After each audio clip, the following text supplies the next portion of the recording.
Let's get ready. দাওয়াতে যেতে এখন একদম মন চাচ্ছে না, বাট এটা পরবো। এই কাপড়ে অনেক পুঁতি সিকোয়েন্সের কাজ করা। এই কাপড়টাকে উল্টা করে আয়রন করতে হবে। ভিডিওতে দেখায় না এরকম করে কাপড় গায়ে ফেললেই কাপড় পরা হয়ে যায়। একটু দেখি আমার বেলায় কাজ করে কিনা। যা যা রেডি।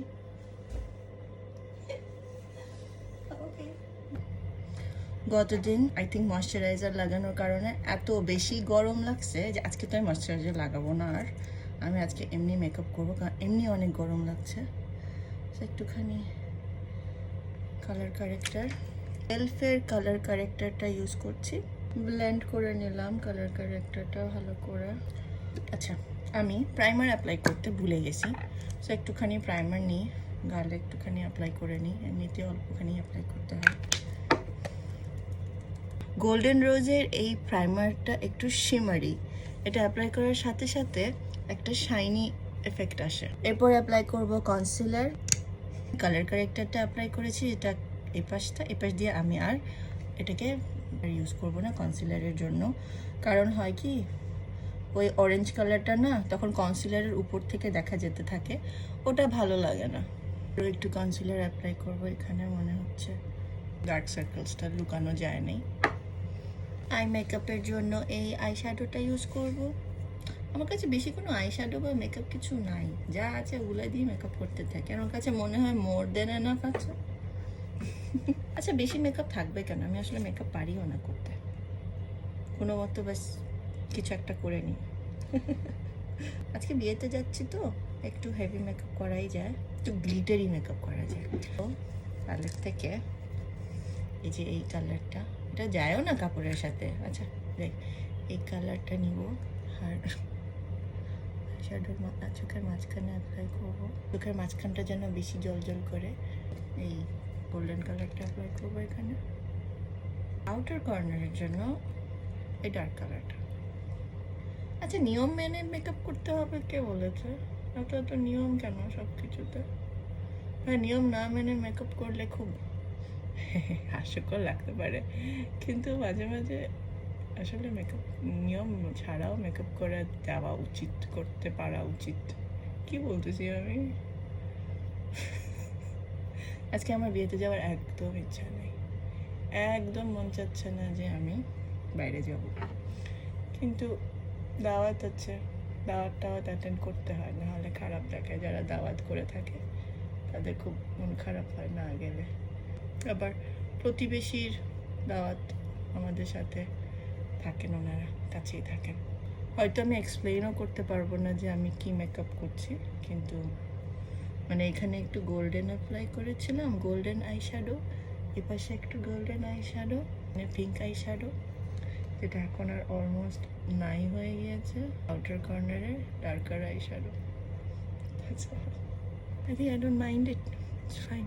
এবার এই আই শ্যাডো প্যালেটের ব্ল্যাক আই শ্যাডোটাকে নিয়ে আমি আমার আইব্রাউ সেট করব, ড্র করব। ডিপেস্ট আই শ্যাডোটা নিয়েছিলাম, ওটা একটু নিচের চোখের দিকে একটু অ্যাপ্লাই করি আউটার কর্নারে।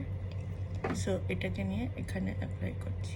আমার ডার্ক সার্কেলস আই মনে হচ্ছে, that's it. Kajal, of course outer কর্নারে শুধু কাজল অ্যাপ্লাই করছি। এবার লাইনার, মোটা করে লাইনার দিব ভাবছিলাম। কি করতেছি আজকে আমি?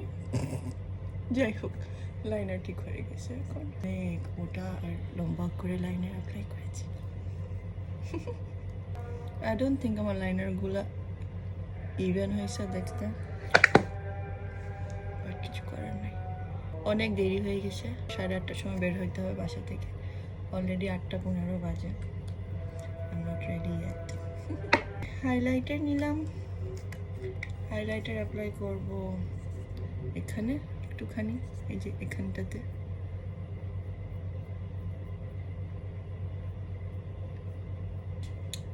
হ্যাঁ, মেকআপ করার থেকে মেকআপ মুছি বেশি আমি। আই থিঙ্ক আই মেকআপ ডান। এবার আজকে কালারের সাথে কোনটা ম্যাচ করে? এটা ম্যাচ করে, এটা এটা না।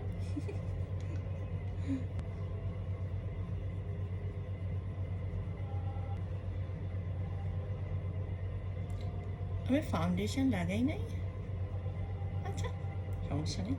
কী হয়েছে, ফাউন্ডেশন লাগানোর কি দরকার বলো? আজকে বিয়েতে আমি ফাউন্ডেশন ছাড়াই যাবো, কাজ এখন আর সময় নাই। কিন্তু আমি এলফের এই হ্যালো গ্লোটা অ্যাপ্লাই করবো। এটা খুব ভালো একটা জিনিস, খুব সুন্দর গ্লো দেয়। জাস্ট ফাউন্ডেশন অ্যাপ্লাই করার দরকারও পড়বে না। কেন যেন এখন খুব চোখ জ্বলতেছে, আর মেকআপগুলো আস্তে আস্তে গলে গলে পড়তে শুরু করবে চোখ থেকে। বাম চোখ এক ফোঁটা কি হচ্ছে চোখে, চোখ জ্বলে। আমার এখন মনে হচ্ছে হলুদের দিন আমার কম মেকআপ করা উচিত ছিল, কারণ হলুদে প্রচুর গরম ছিল। আজকে তো কমিউনিটি হলের মধ্যে বিয়ে থাকবে, কিন্তু হলুদটা একটা ওপেন স্পেসে ছিল। আমি ভাবছিলাম যে আমি ফাউন্ডেশন অ্যাপ্লাই করবো না, কিন্তু একটুখানি আমাকে অ্যাপ্লাই করতে হবে এখন, যেহেতু আমার মেকআপটা একটু নষ্ট হয়ে গেছে। দেখি কী করা যায়, কতটুকু কি ফিক্স করা যায়। হলুদের দিন অবশ্য অনেক বেশি ব্লেমিশেস ছিল, কারণ আমি একটু ফেস ম্যাসাজ করেছিলাম ওই দিন। ওটার কারণে অনেক বেশি ব্লেমিশেস দেখা যাচ্ছিলো, লাইক রেডনেস হয়েছিল ফুল ফেসে। তো লাগতো হয়তো ফুল মেকআপ। আজকে স্কিনটা একটু লেস অ্যাগ্রেসিভ হয়ে আছে, so it's fine. I think that's all for makeup. Hair, আমি রিসেন্টলি চুল কেটেছি। সুন্দর না হেয়ার কাটটা? আমার মনে হয় আজকে জাস্ট চুল খুলে চলে গেলেই হবে। আমি একটা টিকলি পরতে চাচ্ছিলাম, কিন্তু এখন আর মুড নাই টিকলি পরার, আমি এভাবেই যাবো। ও লিপস্টিক, আগে আপনাদেরকে একটা লিপস্টিকের বক্স দেখাই দিই। এটা আড়ঙ্গে পাওয়া যায়, আমার হাজব্যান্ড আমাকে গিফট করেছিলেন। এটার মধ্যে একটা ছোটো মিরর আছে। ইউজুয়ালি লিপস্টিকটা বক্সের মধ্যেই থাকে, কারণ এটা আমার খুব ফেভারিট আর গো টু লিপস্টিক। এই কানের দুলটা আর পরা হয় নাই। এই তো এটা আমার ফাইনাল লুক। আমরা তাড়াতাড়ি বিয়েতে চলে আসছি, কারণ অনেক দেরি হয়ে গিয়েছিল। বিয়ের এখানে ডেকোরেশনটা খুবই সুন্দর ছিল। আমি এত ব্রেইন ফগ নিয়ে মনে হলো যে ভালোই মেকআপ করতে পেরেছি, আমার কাছে ভালো ফিল হচ্ছিল। আমি একটু জায়গা খুঁজছিলাম বউ বরের সাথে ছবি তোলার জন্য, যেই সুযোগ পেলাম আমি একটা দৌড় দিয়ে পৌঁছে গিয়েছি। তারপরে এই ডেকোরেশনের সাথে ছবি তুললাম। এটা আমাদের বাসার সামনের ডেকোরেশন। এটা এরকম জল করছে না, কেন যেন ক্যামেরাতে এরকম দেখাচ্ছে। এটা এক কালারে জাস্ট জ্বলে আছে কন্টিনিউয়াসলি, খুবই সুন্দর লাগছিল। আমি বাসায় এসে একটা ভিডিও বানালাম, কারণ অবশ্যই কালকে পরশু হয়তো আর এটা থাকবে না। Thank you for watching my video. এখন বাসায় যাই, বাই বাই।